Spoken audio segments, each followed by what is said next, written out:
It's amazing. It's amazing when I said those things.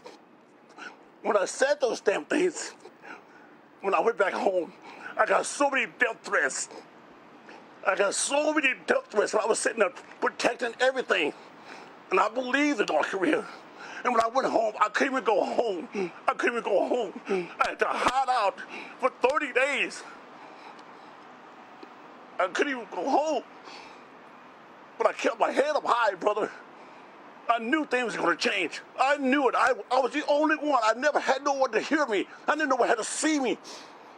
But I took those bullets. I took all that. I took everything. Everyone came at me, and I'm still standing.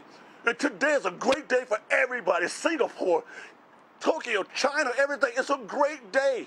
It is a great day. This is a historic day. I'm so happy. You were saying to me years ago that you thought this would happen. And I want to let you be ready for me to ask you another question. I know you're very emotional about this. Go ahead. This is what I want to know. I want to know, well, you're an emotional guy. You feel very deeply about things. People who've been around you understand that. Right. Why did you feel so strongly that you needed to make something happen for North Korea? There's so many places you could have gone in the world that have, you know, a much easier path to peace than North Korea, given the record of human rights abuses and other practices of this despotic regime. But you chose North Korea. Why? Well, you know, I feel like, like I said, I was very naive when I went over there. I didn't understand and expect all the things I was getting when I went over there. They said, do you realize what you was doing, Dennis, when you went over there? I said, no. I thought it was just another one of those things. I was just doing some charity event. I knew nothing about North Korea. I just thought I was going to play basketball and just treat the people and be happy, and that was it. But it turned out to be so much more bigger than what I thought. And I felt the fact that, you know, just listen to the people, seeing the kids, seeing the people there, and just meeting the regime, Kim Jong-un, and the whole marshals and everybody. I just felt like I just fell in love with the country from day one. And I felt like that, I guess I owe it to myself, you know, and the people around the world. You know what? I'm not in here. I'm not in this for no money. I never started it for no money.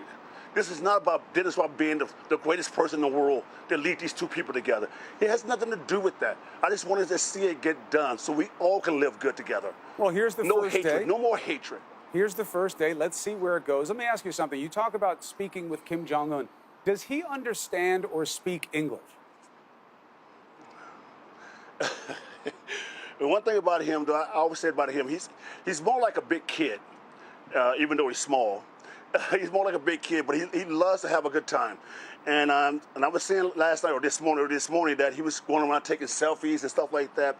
And I was saying that this guy wants to be around the world. He wants to come to America. He wants to enjoy his life. He wants his people to enjoy his life. But I think that the fact that he doesn't have the tools, and maybe the fact that the politics of this whole meeting is just going to happen. I think this is going to change a lot. And I hope the fact that President Trump can understand, knowing that Kim is trying to reach out and trying to get into the 21st century. That's the big question. I want to ask you about that in a second, but let me just get an answer to this. Do you think he speaks or understands English?